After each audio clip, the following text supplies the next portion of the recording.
Hi, today we will study the lesson number 3, Circle of Standard 10th. First of all, I will tell you the introduction of this lesson. What actually the circle is. I have drawn this circle with the help of the pencil. This is the center of the circle. When we draw a line from center to the circumference of the circle, this is called as a radius. And if we draw the line circle from circumference to another side, from one side to the another side, this is called as a diameter. If we draw a line without going the center, then this is called as an chord. Okay, what I have explained you, this is an circumference, this is an radius, this is diameter, and this is an chord. Okay, now next point I will explain you that congruent circle. What do you mean by the congruent circle? Congruent circle means what? The circle which has the measure of, for example, I will tell you the circle which is a measure of an 1 centimeter. This is also a 1 centimeter circle, this is also a 1 centimeter circle. These are called as a congruent circle. Next, concentric circle. Concentric circle means what? The circle which the two or more circles which have the one center, these are called as an concentric circle.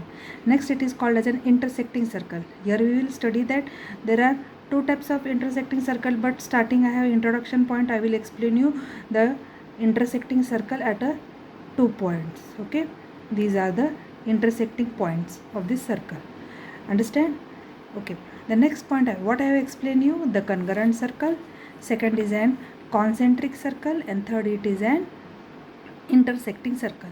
Now next point I will explain you, if the circle is passing through one or two or three points. For example, I will draw this circle. Okay, one circle. Okay, and it is now intersecting or passing through the 2 points, which is this 1 and 2 point.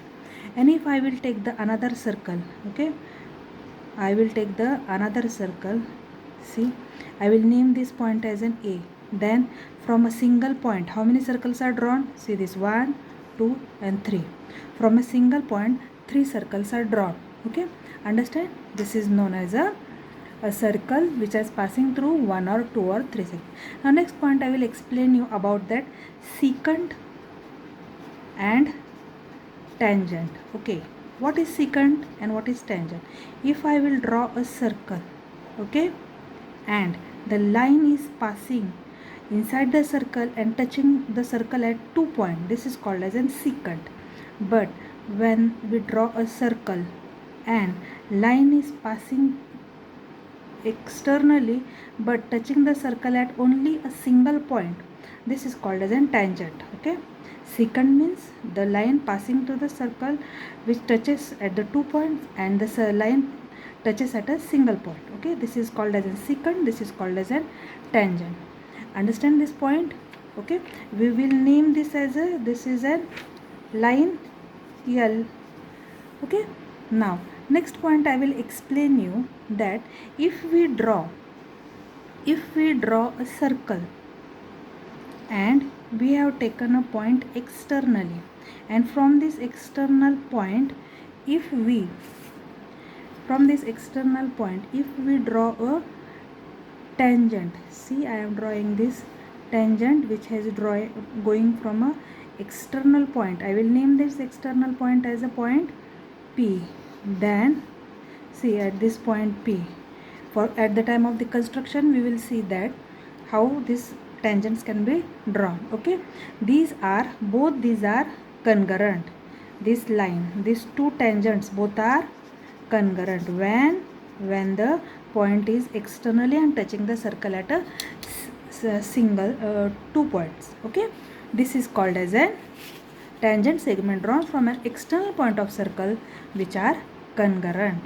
Okay, next point I will explain you, if we draw a circle. See, I will draw a circle. Now in this circle, if I have taken the 3 parallel lines, okay, one parallel line, this is second parallel line, here it must be touched, and from the center of the circle we will draw a parallel line. This is point P, this Q, and at the center is O. Then these 3 points P, O and Q, both 3 points are collinear. Understand? Okay, See, again I will tell you the circle. We have drawn the three parallel lines. Then the point of touching the circle P and Q and the center O. These are the collinear points. Understand? Now, one point I will explain you that at the time of the tangent, where the tangent is touching here, then angle created here will be always 90 degree. Tangent here, angle created 90 degree. Okay, if we draw this point here, then this angle is a 90, this is also an 90 degree angle. Understand? Now next point I will explain you that the circle which are touching, okay, the circles which are touching externally as well as the internally. I will draw the two circles. See here, first I will draw a one circle and another circle. You can take of any measure these two circles.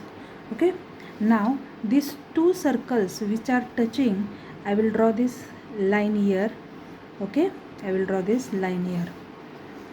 See, these both the circle A and B and this center point is C. This is called as an external touching. If we want to find out the measure of these two circles, we can add the radius of these two circles. For example, if you want the AB distance, then we have to add AC plus CB. Understand? Now next, if these two circles, okay, if these two circles are touching internally, if these two circles are touching internally, I will draw the line here. If these two circles are touching internally, this is the radius of smaller circle, and here it may be the center of larger circle. Okay, this is B and this is C. And if we want the distance of this AB, okay, when the circles are touching internally, then what we have to do? AC minus BC. Then only we will get from this whole measure, and from this BC we will get the distance of AB. What is the distance of AB? Here the distance between the two circles. Understand this point? Okay, what I have told you, touching the circle first externally and then touching the circles internally. Okay, now next point I will explain you. I will draw a circle. Okay, I will draw a circle. This circle, here it is an central point. Okay, here it is an central point. This is called as an major arc and this is called as an minor arc. Okay, and this is an angle theta. What it is, and this is an called as an central angle. Theta is equal to central angle. Understand? And total measure it is how much? It is an 360 degree of the circle. And when we want the measure of an half circle, then it is an always 180 degree. Understand, students? This is the point what I have to explain you. Okay, thank you.